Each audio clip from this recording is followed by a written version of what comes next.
વસ્તુનું મૂલ્ય નક્કી કરવા માટે જે તે વસ્તુની માંગ અને પુરવઠો કામ કરે છે, એ જ રીતે પ્રત્યેક નાણાંનું મૂલ્ય નક્કી કરવા માટે પણ નાણાંની માંગ અને નાણાંનો પુરવઠો કામ કરશે.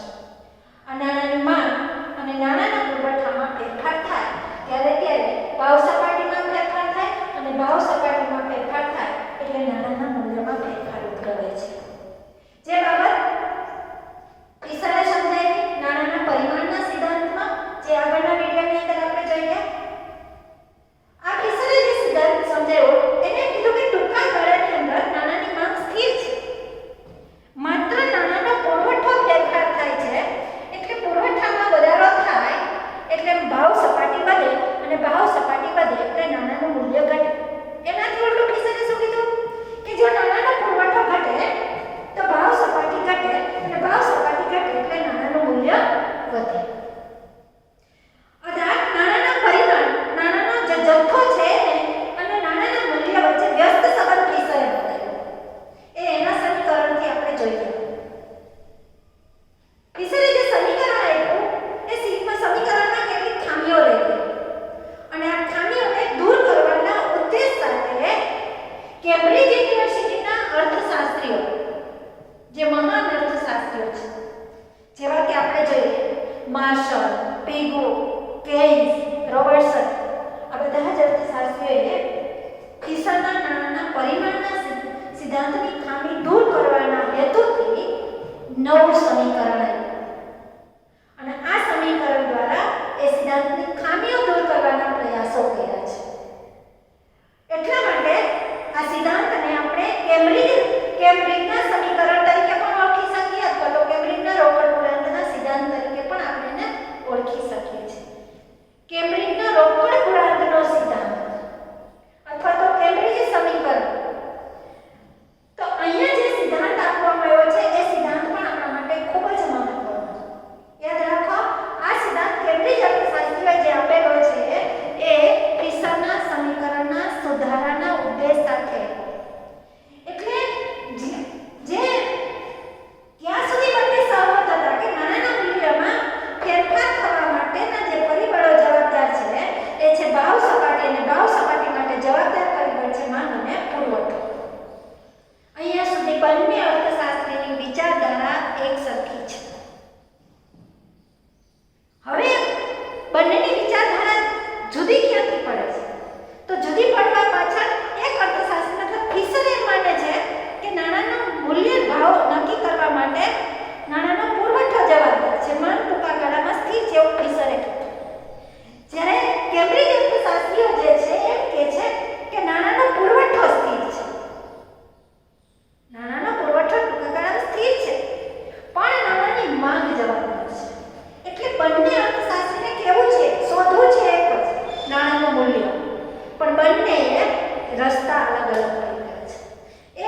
એક પરિબળને ધ્યાનમાં લે છે, બીજા પરિબળને ધ્યાનમાં લે અને સમજાવે છે. તો અહીંયા આપણે હવે કેમ્બ્રિજના રોકડ ગુણાંકના સિદ્ધાંતને જ્યારે સમજવો છે ત્યારે આમાંથી ટૂંકી પ્રસ્તાવના લીધા પછી વ્યાખ્યા લેવાની છે. વ્યાખ્યા અહીંયા છે, જ્યારે લોકો રોકડ નાણાંની માંગ વધુ હોય, અર્થતંત્રની અંદર વિનિમયના માધ્યમ તરીકે નાણાંનો પુરવઠો જે પ્રવાહિત થયેલો છે એ તમામ આપણે જોઈએ છીએ M1, M2, M3, M4. અહીંયા M એટલે તમામ નાણાંનો પુરવઠો M1, 2, 3, 4 બધાનો સરવાળો, અને સરવાળો એટલે કુલ નાણાંનો પુરવઠો, નાણાંનું પરિમાણ એટલે જથ્થો અથવા પુરવઠો. તો જે અર્થતંત્રમાં M છે કુલ નાણાંનો પુરવઠો દર્શાવે છે.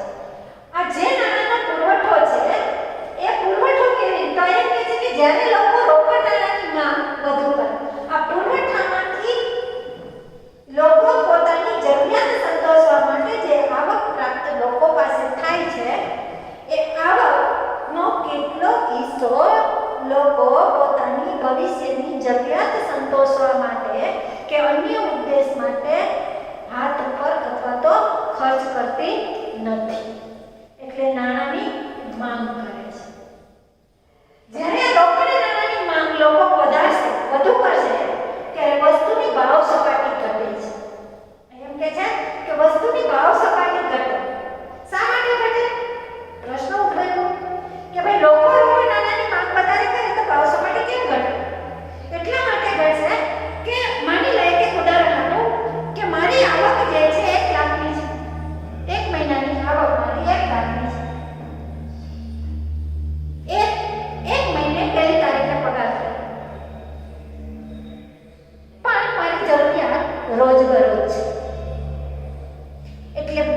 અમારો પગાર થાય એવો તરત જ ખર્ચ કરી નાખતી નથી.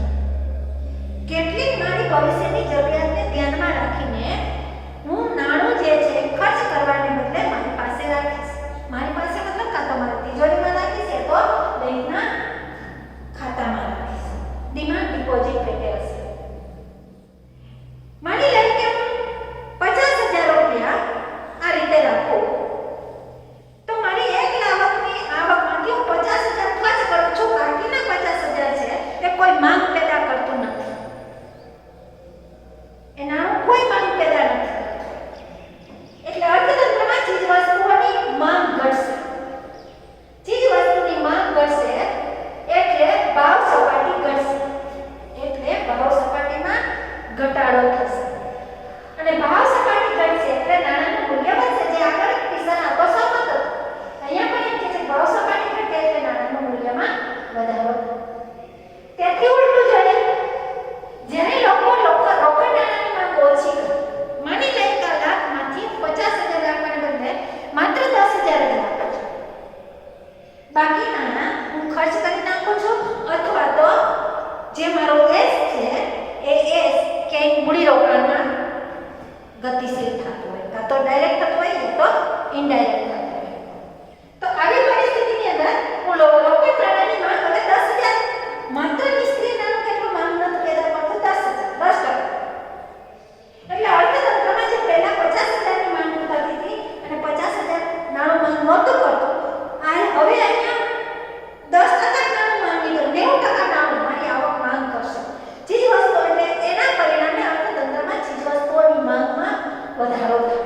અને ચીજ વસ્તુની માંગ વધે એટલે ભાવ સપાટી વધે. એમ કે છે વસ્તુની માંગ વધશે અને વસ્તુની માંગ વધે એટલે ભાવ સપાટીમાં વધારો થાય. ભાવ સપાટીમાં વધારો થાય એટલે નાણાંનું મૂલ્ય ઘટશે. મતલબ પહેલા એક ચલણી એકમ દ્વારા જેટલી ચીજ વસ્તુ પ્રાપ્ત થતી હતી એના કરતાં હવે ભાવ સપાટી વધી ગઈ એટલે ઓછી પ્રાપ્ત થશે. તો આ એનો સિદ્ધાંત છે. આ કેમ્બ્રિજ સમીકરણનો સિદ્ધાંત આપ્યો, એની વ્યાખ્યા પછી ત્રીજો મુદ્દો છે સિદ્ધાંતની આધારભૂત બાબતો. કેટલીક બાબતોને ધ્યાનમાં લેવી જરૂરી છે. એમાંની પહેલી છે નાણાંની માંગનો હેતુ. હવે એને કીધું કે લોકો જે છે એ નાણું છે એ એના રોકડ સ્વરૂપે માંગ કરે છે. તો પ્રશ્ન એ છે કે પહેલો જ મુદ્દો એ ધર્મનો નાણાંની માંગનો આધાર શા માટે લોકો નાણાંની માંગ કરે છે? નાણાંનો હેતુ શું છે? હું બધું જ ખર્ચ કરતા જ કેમ નથી કરતો? શા માટે હું 50,000 ખર્ચ નથી કરતી? મતલબ નાણાંની માંગ કરું છું. આની પાછળનો હેતુ શું છે? તો કે આના પાછળના હેતુઓ બતાવે છે. પહેલો હેતુ છે માનવીની રોજબરોજની જરૂરિયાત સંતોષવા માટે. કારણ કે કોઈ પણ માનવીની જે આવક છે એ આવક કાં તો વીકમાં હશે, 15 દિવસે હશે, મહિને હશે, 6 મહિને, વર્ષે, એક પીરિયડ પછી હોય છે આવક રોજબરોજ. જ્યારે માંગ વારંવાર ઉદ્ભવે છે એટલે માંગનો અંદાજ તૈયાર કરીને બધું જ નાણું તરત જ ખર્ચવાને કે રોકવાને બદલે હું કેટલું નાણું હાથ ઉપર રાખીશ. મતલબ કોઈ પણ પ્રકારનો ખર્ચ કરીશ નહીં. આ પહેલો હેતુ છે રોજબરોજની જરૂરિયાત માટે. બીજો હેતુ છે આકસ્મિક જરૂરિયાત. મારી આવકનો કેટલો કિસ્સો હું સંગ્રહ એટલા માટે કરી રાખીશ નાણાંનો કે ભવિષ્યની અંદર કોઈ આકસ્મિક જરૂરિયાત બની જાય કે કોઈ આકસ્મિક બીમારી આવી તો એને પહોંચી વળવા માટે મારી પાસે રોકડ પેટે નાણું પડેલું હોવું જોઈએ કે જેને કારણે જે સર્જે પરિસ્થિતિ ઊભી થાય એનો હું સામનો કરી શકું. એટલે માનવી આ ઉદ્દેશ માટે પણ હેતુ માટે પણ નાણું રાખે છે. ત્રીજો હેતુ છે સટ્ટાકીય પ્રવૃત્તિ માટે. અર્થતંત્રમાં સટ્ટાકીય પ્રવૃત્તિ કેસ વિશેષ ભાગ. સટ્ટાકીય પ્રવૃત્તિ એ ઉધાર નથી, એ રોકડમાં જ નાણાંની લેવડ દેવડ કરે છે અને એ જેટલી વધુ એટલે અંશે રોકડ નાણાંની માંગ અર્થતંત્રમાં વધારે રહેશે. એટલે ત્રણ હેતુ માટે કેસ એમ કહે છે કે નાણાંની માંગ છે અને એ માંગ કેટલી છે એના આધારે ભાવ સપાટી અને ભાવ સપાટીના આધારે નાણાંનું મૂલ્ય નક્કી થશે. ત્યાર પછી બીજો અંગભૂત ઘટક બોલું જે આધારભૂત ઘટક છે એ નાણાંની માંગનો આધાર લોકોની તરલતાની પસંદગી પર રહેલો છે. દેશની જનસંખ્યા છે, જે તે સમાજ છે, એ સમાજ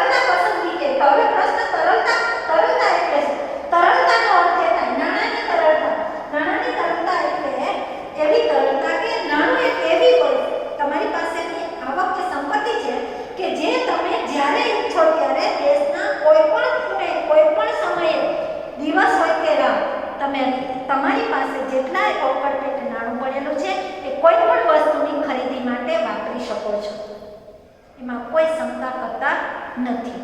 મતલબ તરત જ જે સ્વરૂપમાં તમે ઢાળવા ઈચ્છો છો કોઈ સમયે એ તરત જ ઢાળી શકો છો, અને એટલા માટે એને તરલતા કહેવામાં છે. અને આ તરલતાની પસંદગી ઉપર લોકો કેટલી પસંદગી કરે છે. જો તરલતાની પસંદગી લોકોની વધારે હશે એનો અર્થ એ કે લોકો નાણું હાથ ઉપર વધારે રાખશે, નાણાંની માંગ વધારે કરશે, અને નાણાંની માંગ વધુ કરે તો ભાવ સપાટી ઘટે, અને ભાવ સપાટી ઘટે એટલે નાણાંનું મૂલ્ય વધે, અને કાં તો એનાથી ઉલટું થાય કે જો તરલતામાં પસંદગી ઘટે તો એનાથી ઉલટું થશે. ત્રીજું પરિબળ છે નાણાંની માંગ ઉપર અન્ય બાબતો પણ અસર કરે. નાણાંની માંગ જે છે એ જે રોકડ સ્વરૂપે નાણું લોકો હાથ ઉપર રાખવા ઈચ્છે છે એની પાછળ કેટલાક અન્ય પરિબળો પણ કામ કરશે. એમાં સૌથી પહેલું પરિબળ છે લોકોની આવક કેટલી મુદતમાં પ્રાપ્ત થશે.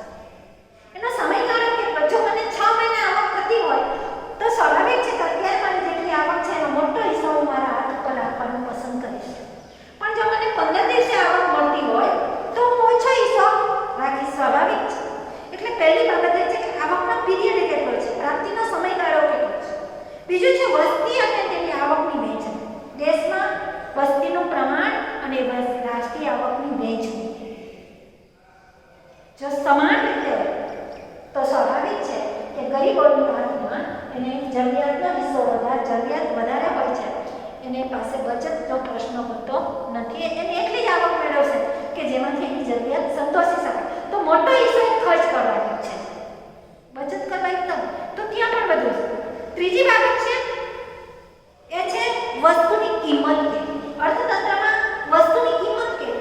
જો ભાવ સપાટી દિન પ્રતિદિન વધતી જતી હશે તો સ્વાભાવિક છે કે ગયા મહિને જેટલી આવક મારા ખર્ચ પેટે રાખેલી હતી એટલી પર્યાપ્ત થશે નહીં, તો હું વધારે રાખીશ. કારણ કે ભાવ સપાટી વધી છે એટલે પહેલા જેટલી જરૂરિયાત સંતોષવા માટે હવે મારે વધારે નાણું જોશે, તો પણ માંગ વધશે.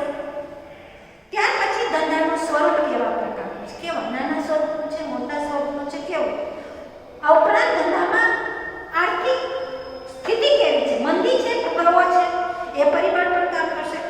બેંકોની શાક સર્જનની નીતિ કેવા પ્રકારની છે, નાણાંની લેવડ દેવડની પદ્ધતિ અર્થતંત્રમાં વધુ કઈ ચાલી રહી છે, અસ્તિત્વમાં છે, અને નાણાંનો ચલણ વેગ કેટલો જરૂરી છે. દરેક પરિબળ એ અન્ય પરિબળ તરીકે લોકો નાણાં સ્વરૂપે રોકડ સ્વરૂપે જે નાણાંની માંગ કરે છે કેટલી કરશે એનો આ 3 પરિબળો પર આધાર રાખે છે. આ બાબતની ચર્ચા કર્યા પછી હવે આપણે જે જોવાનું છે ચોથો મુદ્દો જે છે એ છે કેમ્બ્રિજ સમીકરણ. કેમ્બ્રિજ યુનિવર્સિટીના જે મહાન અર્થશાસ્ત્રી છે એને આ સિદ્ધાંતને સમજાવવા માટે સૂત્રો આપ્યા છે. એમાં સૌથી પહેલા એક માર્શલે સૂત્ર આપ્યું m બરાબર ky પ્લસ kdex a. અહીંયા m એટલે નાણાંનો પુરવઠો છે, k એટલે આવકનો રાષ્ટ્રીય આવકનો એ હિસ્સો, y એટલે રાષ્ટ્રીય આવક જે કુલ આવક દેશની છે તે એનો એટલો હિસ્સો કે જે લોકો હમણાં વાત કરી તે નાણાંના રૂપમાં રોકડ સ્વરૂપે માંગ કરે છે, તરલતા સ્વરૂપે માંગ કરે છે, કે છે. ત્યાર પછી એ એટલે દેશની તરલ સંપત્તિ, સંપત્તિનો હિસ્સો બતાવે છે. લોકો પાસે સંપત્તિ છે, દાખલા તરીકે મારી પાસે જમીન રૂપે સંપત્તિ, સોના રૂપે આવી સંપત્તિ જે છે એ સંપત્તિનો હિસ્સો, કુલ હિસ્સો એટલે એ, અને kdex એટલે સંપત્તિના જે હિસ્સો હું આપતો કે આકસ્મિક જરૂરિયાતને પહોંચી વળવા માટે હું આ સંપત્તિને ખર્ચ કરવા ઈચ્છું છું. દાખલા તરીકે સોના રૂપિયાની ભલે અત્યારે ખરીદી કરી લીધી સંપત્તિના રૂપમાં, પણ જો કોઈ કટોકટી ઊભી થાય તો આ સંપત્તિનો હિસ્સો હું તાત્કાલિક વેચીને એનું રોકડમાં પરિવર્તન કરી શકું. આ ઉદ્દેશ સાથે માર્શલે આ સમીકરણ આપ્યું. પણ માર્શલે જે સમીકરણ આપ્યું એમાં સંપત્તિનો જે હિસ્સો છે એને કેમ્બ્રિજના અન્ય અર્થશાસ્ત્રીએ કહે છે કે એને ધ્યાનમાં લેવાની જરૂર નથી. એટલે એ સમીકરણને સુધારવા માટે બીજી જ રીતે પિગુએ સમીકરણ સમજાવ્યું. પિગુએ સમીકરણ આપ્યું એ m બરાબર p k r, m બરાબર p k r. અહીંયા m એટલે નાણાંનું કુલ પરિમાણ, પરિમાણ એટલે જથ્થો, જેને આપણે m1 m2 m3 m4 નો કુલ સરવાળો. p એટલે દેશમાં ભાવ સપાટી, વસ્તુની ભાવ સપાટી, જે આપણે ભાવાંક દ્વારા શોધીએ છીએ. કોઈ એક વસ્તુની ભાવ સપાટી નથી. અહીંયા સમગ્ર અર્થતંત્રની ભાવ સપાટી ભાવસૂચક આંક દ્વારા શોધેલી છે તે બતાવી. ત્યાર પછી આ એટલે દેશની કુલ વાસ્તવિક રાષ્ટ્રીય આવક. દેશની કુલ વાસ્તવિક આવક મતલબ અહીંયા અર્ધ તૈયાર વસ્તુ દ્વારા પ્રાપ્ત થતી તૈયાર વસ્તુનો જે ભાવ સપાટી છે એના આધારે રાષ્ટ્રીય આવકની જે ગણતરી થાય એને કહે છે વાસ્તવિક આવક.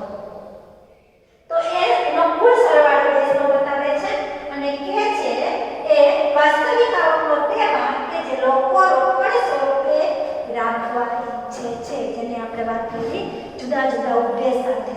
આટલી બાબત અહીં કીધી. પી ને સૂત્રનો કરતા બનાવ્યો એટલે એમના છેદમાં કે આર થશે. આ સૂત્ર પીગુએ પછી પીગુ વિચારે આ પીગુએ ત્રણે સૂત્ર ખાલી પીગુએ પોતાના સૂત્રને સુધારવા હોય.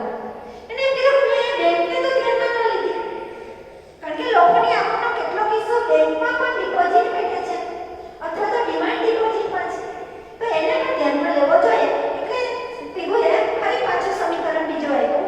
મૂળ સમીકરણ તો રાખ્યું છે પણ આટલું પ્લસ કર્યું.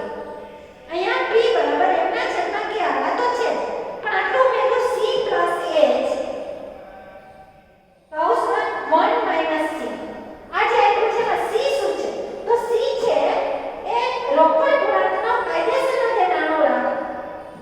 લોકો જે કાયદેસરનું નાણું છે એ કાયદેસરના નાણું જે હાથ ઉપર રાખે છે તે બતાવે છે.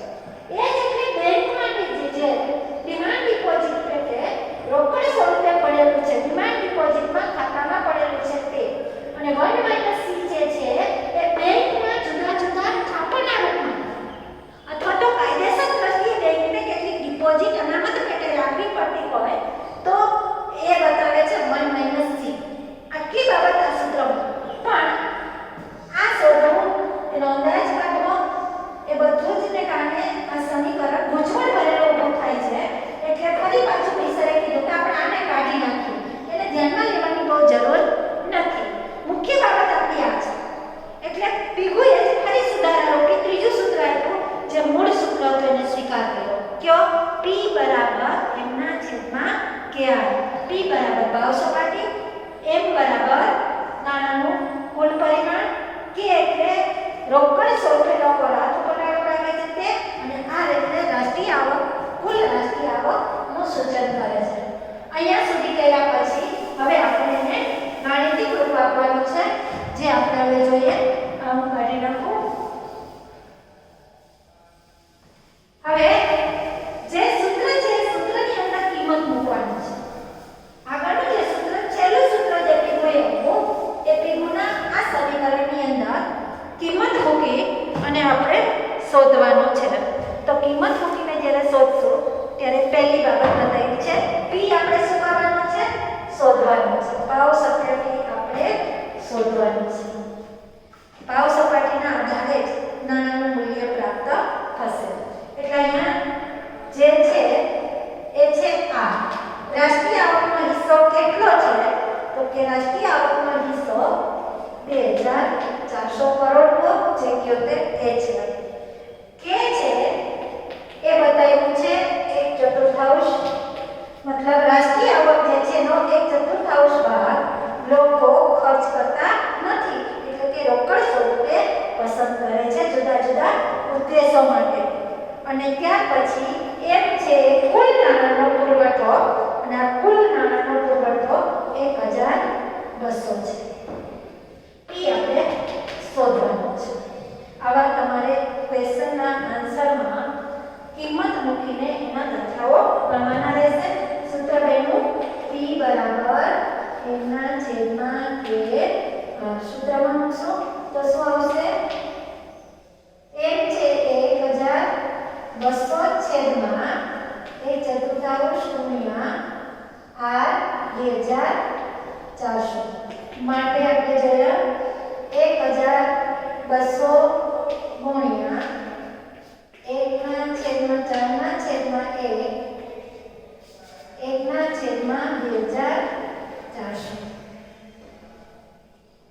એટલે 12 × 24 તો p એ ભાવ સપાટી એની 2 ભાવ સપાટી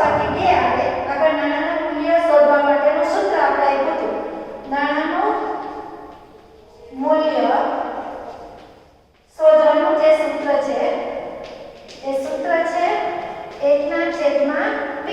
એની કિંમત મૂકીશું ભાવ સપાટી કેટલી હતી 2. p 2 આવ્યા તો 1/2 એટલે જો ભાવ સપાટી બમણી થાય 1 ને બદલે 2 થાય તો નાણાનું મૂલ્ય અડધું થશે કારણ કે ભાવ સપાટી વધી એટલે નાણાનું મૂલ્ય ઘટ્યું.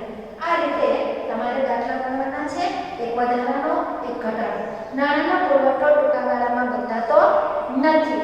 માત્ર જે બદલાય છે રાષ્ટ્રીય આવકનો ટૂંકાગાળો જે બદલાય છે કે બદલાય છે તો કે ને બદલાવ સાથે તમે એક કરતા વધારે દાખલા ગણી શકો. દાખલા તરીકે એક અષ્ટમાંશ પણ લઈ શકો અથવા તો એક તૃતીયાંશ. આ કોઈ ત્રણ રીતે તમે આની ગણતરી કરવાની છે. આ ત્રણ દાખલા તમે મૂકી શકો છો. ગણતરી કરી અને આ સૂત્રને 2-3 વખત, એક વખત વધારો એક વખત ઘટાડો, અને એ રીતે આ સૂત્રને સમજાવ્યા પછી હવે આ સૂત્રની ટીકાઓ જોઈએ. તો ટીકાઓ જે છે એમાં પહેલી ટીકા છે એ રોકડ ગુણાંકનું પ્રમાણ જાણવાનું કઠિન છે. અહીંયા પીગુએ જે સમીકરણ આપ્યું એ સમીકરણની અંદર એને એમ કીધું કે લોકો જે રોકડ સ્વરૂપે નાણું હાથ ઉપર રાખે છે, નાણાંની માંગ કરે છે રોકડ સ્વરૂપે, એ તો એ ચતુર્થાંશ છે, અષ્ટમાંશ છે, તૃતીયાંશ કેટલો હિસ્સો છે રાષ્ટ્રીય આવકનો એ દર્શાવે છે. હવે આ ગણતરી કેવી રીતે કરવી? કોઈ પણ વ્યક્તિ, દેશનો પ્રત્યેક વ્યક્તિ એક સરખી હિસ્સો માંગ કરશે ને એની આવક, એને એની છૂટી છવાય આટલી જ મોટી જનસંખ્યામાં ગણતરી કરવી ખૂબ મુશ્કેલ છે. અને જો આંકડાકીય માહિતી, આધારભૂત આંકડાકીય માહિતી સાચી ન મળે તો આ સિદ્ધાંત દ્વારા નાણાંનું મૂલ્ય શોધવા માટે જે તારણો આવે એ સાચા પડી શકે નહીં. એટલા માટે ટીકાને પાત્ર બન્યું. બીજું છે કેન્સે પીગુએ જે સમીકરણ આપ્યું છે એની કેન્સે ટીકા કરી. એના ગ્રુપમાં છે છતાં કેન્સે પીગુના એ સમીકરણની ટીકા કરી. કેન્સ શું કહે છે કે કેન્સના મત મુજબ બચત અને મૂડીરોકાણનો વિચાર કર્યો. કેન્સે અને બચત અને મૂડીરોકાણ પર ધ્યાન આપ્યું. વાસ્તવમાં રાષ્ટ્રીય આવક જે છે જેને આપણે Y કહીએ છીએ એમાં જાય છે C+S. વપરાશી ખર્ચ પછી S માં જાય છે, S માંથી મૂડીરોકાણમાં જાય છે. તો એ બચત અને મૂડીરોકાણનો કોઈ વિચાર જ નથી કર્યો કે અર્થતંત્રની અંદર રાષ્ટ્રીય આવકનો કેટલો હિસ્સો મૂડીરોકાણમાં જાય છે અને મૂડીરોકાણ વધે, બચત વધે તો મૂડીરોકાણ વધે, મૂડીરોકાણ વધે તો વસ્તુની પેદાશ વધે, અને પેદાશ વધે તો જેટલી ભાવ સપાટી વધે એટલી વધે નહીં, થોડી ઓછી.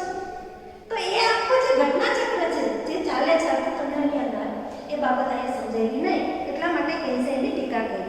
ત્યાર પછી વિનિમયના માધ્યમ તરીકે એ કેન્સે કહે છે કે નાણું માત્ર સંગ્રહ તરીકે રોકડ સ્વરૂપે હાથ ઉપર રાખવાનું જ કામ નથી કરતું.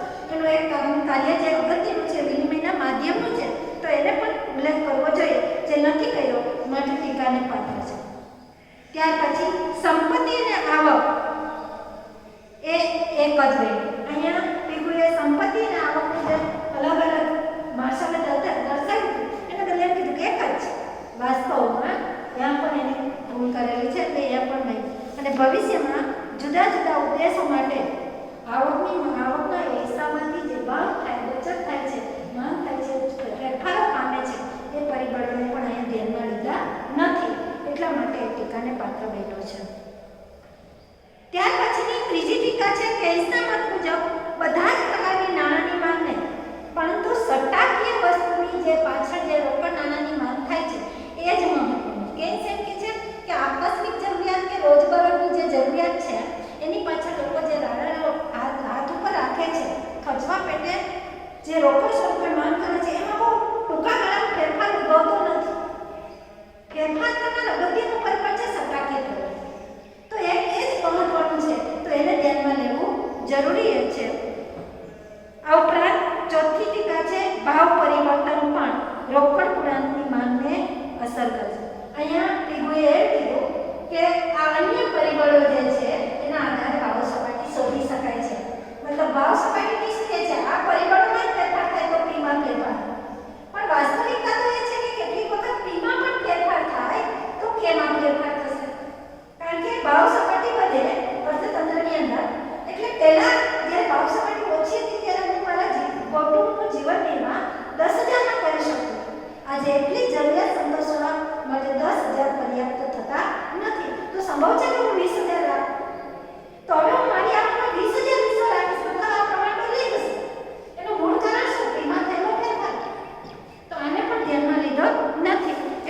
ટીકાને પાત્ર બન્યું. છેલ્લે આ સિદ્ધાંત પૂર્ણ નાણાકીય સિદ્ધાંત નથી. આ સિદ્ધાંતમાં એ ટીકા કરનાર કહે છે સંપૂર્ણપણે નાણાકીય સિદ્ધાંત નથી. અહીંયા લોકો નાણું કેટલું હાથ ઉપર રાખશે, રોકડ સ્વરૂપે રાખશે, એની વૃત્તિ ઉપર આધાર રાખે છે અને એના આધારે એને શોધવું મુશ્કેલ હોવાને તેને સંપૂર્ણ નાણાકીય નથી એવી બાબતની ચર્ચા કરેલી છે. તો અહીંયા આર્થિક સમસ્યાનું સમાધાન જે છે એ સંદર્ભે છતાંય કેટલીક ખામીઓ હોવા છતાં કેટલીક સારી બાબતો પણ છે કે આપણે સારી બાબત રોજગારીના સિદ્ધાંત તરફ વળવા માટેનું સમજૂતી આપી છે. હવે આ આટલી ચર્ચા કર્યા પછી તમારે એનો ઉપસાર જો તમને કેવી સમીકરણ કીધું હોય તો તે ઉપસાર પછી આપો. પણ તમને ચડિયાતા પણ કે તો તમારે ચર્ચા કરવાની છે. અહીંયા તમારી ટેક્સ્ટની અંદર સમાનતા પણ બતાવ્યું છે અને ચડિયાતા પણ બતાવ્યું છે. અહીંયા સમાનતા શું છે તો આપણે જાય છે બંનેના સમીકરણમાં m પણ છે p પણ છે. p શોધવાનો છે m પણ છે. બીજી બાબત કે બંનેના ત્યાં v એટલે ચલણ વેગ કે છે અને અહીંયા v છે એ કે છે. એક ફિશર જે છે એવા નાણાને ચલણ વેગ એટલે કે અર્થતંત્રમાં નાણાંમાં પ્રવાહિત થયેલા નાણાંને જોડે છે. જ્યારે કેમ્બ્રિજ છે પીગુ છે એ કેવું જે નિષ્ક્રિય છે કેવું છે મારી આવકના 50% ખર્ચ કરું છું અને 50% નિષ્ક્રિય. તો કેશ જે છે કોને જોડે છે પીગુ છે કોને જોડે છે કે જે 50% નો હાથ ઉપર રાખે છે. જ્યારે ફિશર કોને જોડે છે જે 50% હું ખર્ચ કરું છું એને જોડે છે. એમનો જે હિસ્સો છે ને એક એક ભાગનો દ્રષ્ટિકોણ છે એ જોવાનો અલગ છે. બાકી નવું કંઈ આપ્યું નથી. એટલે કે છે એ જે ઈ છે એમ બંનેમાં સરખો છે. ટી છે એ યાર છે કારણ કે આગળના સમીકરણમાં આપણે જોયું કે ફિશરમાં ટી એટલે સોદાઓનું પ્રમાણ. તો સોદાઓનું પ્રમાણ કેટલું હશે એ આપણે એના આધારે મૂલ્યના આધારે કહી શકાય આટલી રાષ્ટ્રીય આવક થઈ છે. કારણ કે આપણે જે કે ચીજ વસ્તુ અને સેવાનું પ્રમાણ જે છે એને ગુણ્યાની બજાર કિંમત એટલે રાષ્ટ્રીય આવક પ્રાપ્ત થાય જેને આર કહીએ છીએ. તો બીજી રીતે શોધી તો બેના સમીકરણમાં કોઈ મોટો તફાવત જોવા મળતો નથી. આ રીતે એ બને છતાં પણ ફિશરના સમીકરણ કરતાં આ સિદ્ધાંત કેટલો જુદો પડે છે. એમાં પહેલી બાબત છે કેમ્બ્રિજના સિદ્ધાંતમાં વ્યક્તિગત ભાવના ઉદ્દેશો જે રોકડ નાણું હાથ ઉપર રાખવા ઈચ્છે છે એને ગર્ભિત રીતે ધ્યાનમાં લીધેલો છે જેની અસર એની આર્થિક પ્રવૃત્તિ ઉપર પડે છે. એટલે એ સંદર્ભે ચડિયાતો છે. બીજી આવકની સપાટી અને તેમાં થતા પરિવર્તનો ભાવ સપાટીમાં કેવા ફેરફાર કરશે એ મૂળ બાબતને વાસ્તવિક બાબતને સમજાવવા પ્રયત્ન કર્યો છે. ત્રીજી બાબત છે લોકો કેટલું નાણું હાથ ઉપર રાખશે તેની ગણતરી કરવાનું કાર્ય પણ સરળ છે જ્યારે ચલણ વેગ શોધવાનું કાર્ય મુશ્કેલ છે. ચોથી બાબત રોકડ કુળાંકના સિદ્ધાંતની તરલતા પસંદગીનો સિદ્ધાંતનો જન્મમાંથી રોજગારીનો સિદ્ધાંતનો સમજાવી શકાય છે. એટલે એનો આધારભૂત સિદ્ધાંત બન્યો. એ સંદર્ભે ચડિયાતું છે. પાંચમું છે કે છે એ રોકડ કુળાંકનું મહત્વ આપી અને એમાં ફેરફારો આર્થિક પ્રવૃત્તિમાં કેવા ફેરફારો સર્જે છે એ બાબત સમજાવવામાં પ્રયત્ન કર્યો છે જે વધુ મહત્વનો રહ્યો છે. છેલ્લે આ બાબતને બિલકુલ સ્થાન જે છે એમાં જુદી જુદી જે ફિશરે આપ્યું છે એમાં આ બાબતોને ધ્યાનમાં નથી લીધો. પરિણામ સ્વરૂપે અહીંયા ફિશરના સમીકરણ કરતાં કેમ્બ્રિજનું રોકડ કુળાંકનો સિદ્ધાંત છે એ વધારે ચડિયાતો જોવા મળે છે. તો એ રીતે અહીંયા બંને સિદ્ધાંતો નાણાંના મૂલ્યમાં શોધવા માટેના એકબીજાના પૂરક સિદ્ધાંત તરીકે હરીફ નથી. એકની ભૂલ છે અને બીજો સુધારા રૂપે આપે છે. તો એ રીતે આ સિદ્ધાંતમાં અર્થશાસ્ત્રના સિદ્ધાંતોની અંદર આ બંને સમીકરણો ખૂબ જ મહત્વનું